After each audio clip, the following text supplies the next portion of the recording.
இன்னைக்கு இட்லி சாம்பார் வைக்க போறேன். இட்லி சாம்பாருக்காக 1/2 கப் பாசி பருப்பு, 1/2 கப் மைசூர் பருப்பு, இது நல்லா அப்படியே கழுவி எடுத்துக்குங்க. 3 காஞ்ச மிளகாய், ஒரு 6-7 பல்லு பூண்டு, பச்சை மிளகாய் ஒரு 6, 3 தக்காளி பெரிய தக்காளியாக எடுத்துக்குங்க. எண்ணெய் கொஞ்சமா,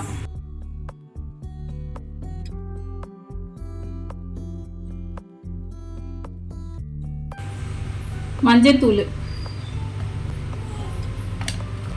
உப்பு. டக்குன்னு ஈஸியாக வைக்கிற சாம்பார் இது. இதே மாதிரியே வச்சு பாருங்க, சூப்பராக இருக்கும். நல்லா 2-3 விசில் விட்டு வேக வச்சுக்கலாம்.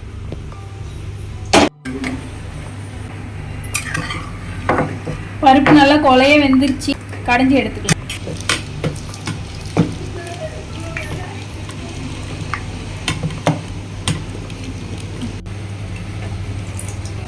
கடுகு, ஜீரகம், ஒரு 4-5 காஞ்ச மிளகாய், 2 வெங்காயம் ஸ்லைஸா வெட்டினது, கருவேப்பிலை,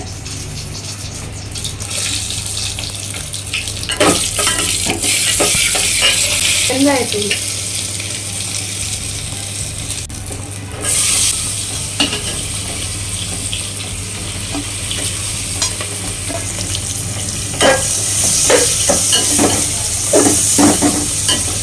வெங்காயத்தை ஒரு 3 நிமிஷம் வதக்கி எடுத்துக்கோங்க. பருப்புல கொஞ்சம் உப்பு போட்டிருக்கேன். இப்போ இந்த வெங்காயத்துக்கு ஏற்ற மாதிரி கொஞ்சமா உப்பு. வீட்டு குழம்பு மசாலா 1 கரண்டி. இது மல்லியும் ஜீரகமும் சேர்த்து அரைச்ச பொடி. லைட்டா வெந்தயம் சேர்த்து அரைச்சிக்கணும்.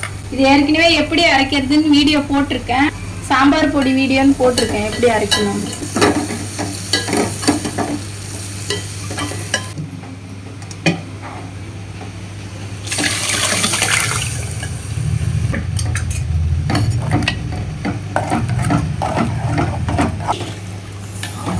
தண்ணி கொஞ்சம் விட்டு இந்த அளவுக்கு தண்ணியை வச்சுக்கணும்.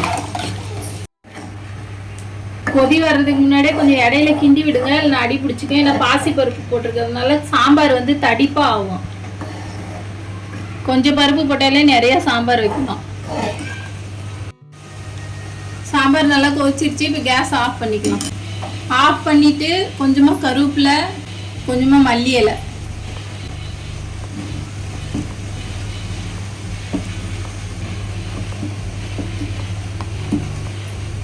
அவ்வளவுதான், சாம்பார் ரெடி.